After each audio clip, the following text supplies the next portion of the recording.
আমরা জানি যে এখানে অবৈধভাবে মৎস্য আহরণ, বালু উত্তোলন, মাটি ভরাট এই কাজগুলো চলছে।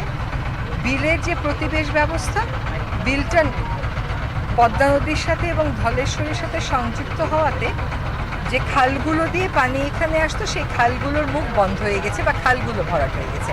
আমাদের প্রথম কাজ হবে এই পুরো বিলটাকে এটার একটা সীমানা চিহ্নিত করে দেওয়া আর ওই জলাশয়গুলোর মুখগুলো উন্মুক্ত করে দেওয়া। সেটা যদি স্লুইস গেটের কারণে হয়ে থাকে সেটার ব্যাপারে আমরা ব্যবস্থা নেব, আর যদি পলি জমি হয়ে থাকে সেটার ব্যাপারেও ব্যবস্থা নেব।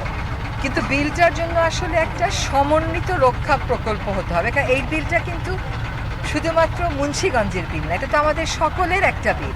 এটাকে জাতির কাছে পরিচিত করাটা যেমন জরুরি, এই বিলটাকে কেন্দ্র করে অন্যান্য বিলে যে দখল চলছে সেটার ব্যাপারেও একটা বার্তা দেওয়াটা জরুরি। আমরা গাজীপুরের বেলাই বিলেও একই কাহিনী চলছে।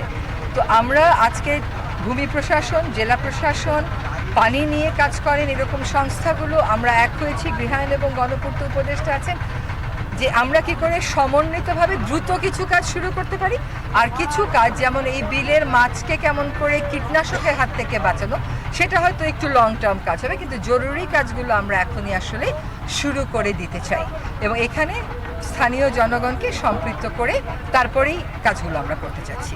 কিছু এই ধরনের পদক্ষেপে যাচ্ছে। আমার আসার কারণ হচ্ছে বিলের পানি, মাছ আর সংযোগ, আর গৃহায়ণ এবং গণপূর্তে আসার কারণ হচ্ছে অবৈধ আবাসনের ব্যাপারে ব্যবস্থা।